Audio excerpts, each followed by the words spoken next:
Jeshi la Polisi mkoa wa Mbeya liko katika operesheni maalumu ya kupambana na kudhibiti uhalifu katika mkoa huu.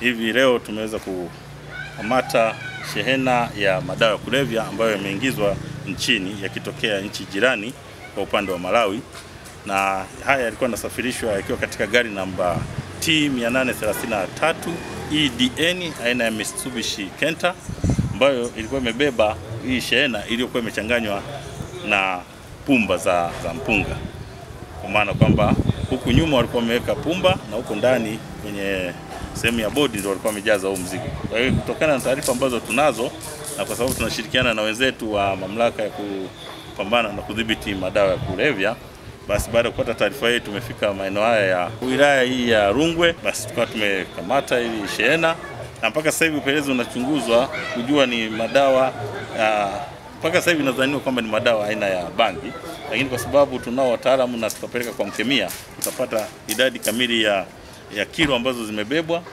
Na hivi unavyoona, hii ni shehena ambayo imekamatwa. Hii ni sehemu tu ya shehena ambayo imekamatwa ndani ya hii Kenta, lakini baada ya kuwa tumefungua baada ya kushusha haya mafurushi, tumehesabu tumepata mafurushi 67 ambayo yalikuwa kwenye hii Kenta. Kwa hiyo nafikiri baada ya kupima sasa kwa mkemia tutapata kilo halisi ambazo zitaonyesha ni kiasi gani.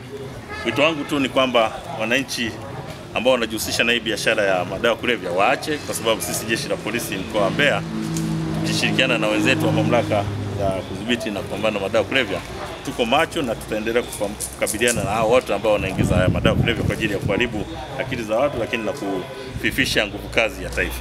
Kwa majina naitwa Julius Amen Tweve, ni mjumbe ndani ya serikali ya kitongoji cha Kawetere chini. Pia niwapongeze askari wa wilaya yangu ya Rungwe pamoja na askari kutoka mkoani Mbeya kwa kazi wanayoifanya. Kazi hii ni kubwa sana, na ni kweli mimi nimeshuhudia kama kiongozi wa mtaa, hivi vitu viko hapa na tumevikamata. Lakini wito wangu mimi kama kiongozi wa mtaa, niwaombe ndugu zangu ambao ni wananchi, wewe mnakaa huko mpakani Kyela au mko hapa ndani ya wilaya ya Rungwe au sehemu nyingine yoyote ile, acha hii tabia ya kusafirisha madawa ya kulevya, kwa sababu haya madawa ni sehemu mojawapo ya kutuharibia vijana wetu. Wanashindwa kufanya kazi za maendeleo, bali wanaendelea kuharibika na madawa ya kulevya. Naomba ndugu zangu, tuwe wawakili wema na tuwatunze hawa vijana na tuangalie hii mizigo inayoingia kwenye maeneo yetu, hasa wenzangu hao mnaokaa Kyela pale, mko bandarini, mko kwenye mpaka. Angalieni sana vijana hawa wasijisha na haya madawa ya kulevya, yanapita kwenye eneo letu kwenda huko yanakojua. Je, hawa watoto waendelea kutumia watakuwa watoto wa aina gani? Naomba tusaidiane, tuisaidie serikali.